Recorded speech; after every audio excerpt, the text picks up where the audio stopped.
of La Liga, and a look at Barca's position of third right now after what had been such a great start this season. There's been something of a drop-off. 5 points back of Real Madrid right now, 3 shy of Atleti. But right now, Barca's sights are set on the Spanish Super Cup, and Hansi Flick is hopeful Lamine Yamal will be back for it. How do you see Lamine Yamal ahead for the Super Cup? No, he started, I think 2 days ago, he started to train with the team. And it was good, really good. So maybe for tomorrow he also can be an option. Considering his age, do you think it's a risk him to play? No, we don't risk something. So it's if the medical staff said, okay, now he can play, then he will play. Alex Kirkland's joining us now, packing his suitcases, getting ready to be off to Saudi Arabia for the... We better hurry up. Yeah, quite a long flight ahead for you, Alex. I want to talk about that Lamine Yamal then. Lamine Yamal being a feature in this game. Obviously good news for Barca if that's the case. Yeah, it's great news. And I think this Supercopa comes at a good time for Barcelona for a lot of reasons. They need something different after what's been happening in the league. They got a bit of that, of course, at the weekend with the Copa del Rey and a big win, which might have been a little bit therapeutic.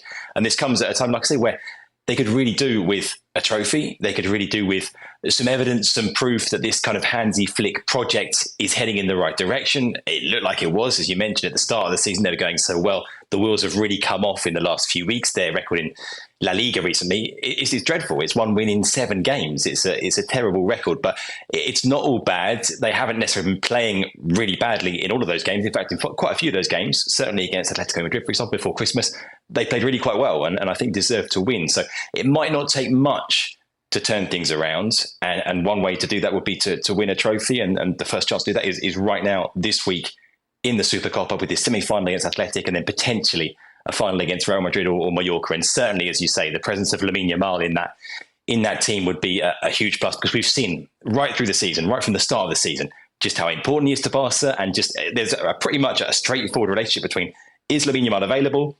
Barca tend to win. If he isn't, they tend not to win. It's that simple. Tell us, is Dani Olmo available? He's travelled to Saudi Arabia. Has there been good news in this department?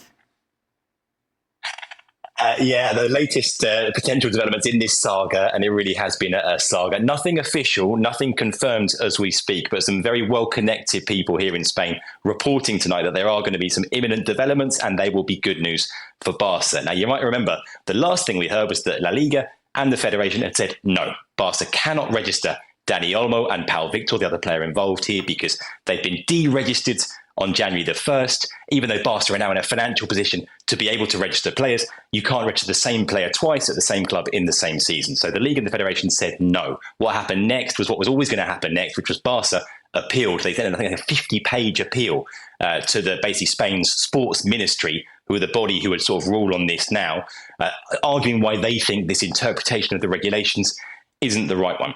And like I say, some people are saying here tonight that they expect the response from the Sports Council to be favourable, to go in Barca's favour, at least in the short term. Basically, they would give Barca temporarily the right to register these players while they consider this case. And who knows how long that consideration would take. You could be talking about months. But in the meantime, they would be able to be registered.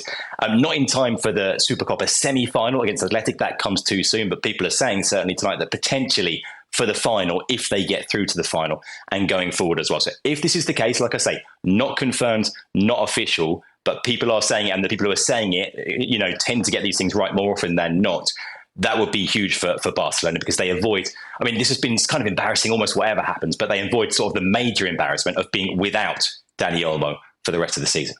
I got this vision in my head, I don't know why, of Dani Olmo being on the field and Javier Tebas just walking out, going, nope, and dragging him. That's what it feels like, is this constant battle between La Liga and Barcelona about what's the finances and the levers, and then how they're going to, I don't know, Alex has been talking about it, Sid's been talking about it, everybody's, how they're going to, be able to register these players, particularly Dani Olmo, who was signed for 60 million or thereabouts. And not just that, not just the money, but such a key component, or should be, although he's had some injuries, again, that's disrupted the first half of the season, should be such a key component in what is going to be a really interesting, one of the most exciting leagues around. I know we cover it and we're a little biased, but there are three teams who have got an realistic chance to win this league. Now that we've seen Atleti with this great run, we've seen Real Madrid getting better results and some better performances. We've seen Barcelona come back to the field. It is going to be the bun fight of all bun fights for the second half of the season. And you want your best players, you want your game-changing players available, be it Lamine Yamal, which we talk about all the time, or somebody like Dani Olmo, who was a big, big player and has been for Spain, a game-changer. And I get the feeling they'll get it done somehow, but it's for Hansi Flick, with all the other problems that he's sort of trying to put the fires out, it's just something a manager doesn't have to deal with when you're dealing with all the other problems like a 25-man squad brings you. Here's the thing, though. I'm with Craig. I get somehow it'll get done, but somehow we'll be having the exact same conversation with a different name in 6 months' time, because Barcelona has just gone from catastrophe to catastrophe, season in, season out for the last 4 or 5 years, and you just wonder at what point does common sense kind of hit home and Barca realize, listen, we need to get our house in order in moving forward. This way of doing business is not sustainable.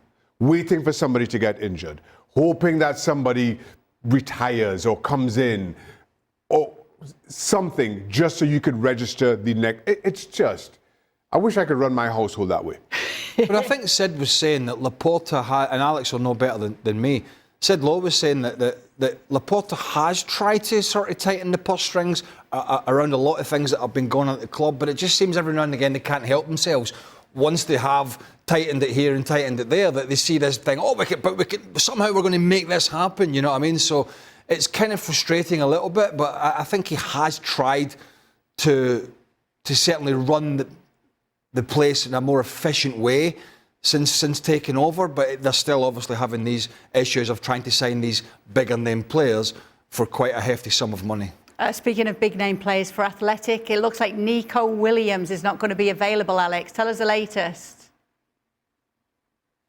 Yeah, he's probably certainly their biggest name player and in theory their best player. Although it's been interesting watching him this season. He hasn't quite been the same player for Athletic this season that we saw for Spain last summer at the Euros, and that everybody was getting so excited about as being one of the best young players in Europe or in the world. He hasn't quite been there pretty much from the start of the season. Hasn't been having a consistent impact. The fitness hasn't quite been there, and yeah, he's a major doubter at this point, and that would be a massive blow for them in terms of their chances. The other thing I think it's really worth mentioning, Kate, going back to Barca and the impact of all this and the reputational sort of damage I think this Dani Olmo saga has done, by the way. I thought very, very interesting comments from Rafinha today at the press conference ahead of the Supercopa game. One of Barca's senior players, he was asked about this. You know, if you were a player looking at joining Barca, would this Dani Olmo saga come into your thinking? And he was very, very honest. And he said yes. He said, if I was a player on the outside looking at this, would this make me think twice? Yeah, it would. I think that's an astonishing thing for a player to admit. He went on to say, look, I'm very happy at Barca. I'm glad I'm here. I'm glad I chose to join them. But the fact you've got senior Barca players coming out and saying things like that in public, I think that gives you an idea of the way that players, because of course players talk about this stuff themselves, and they will be, and how players will perceive what's happened with the Dani Olmo saga and Barca. So that's something to think about as well, I think, in the long term.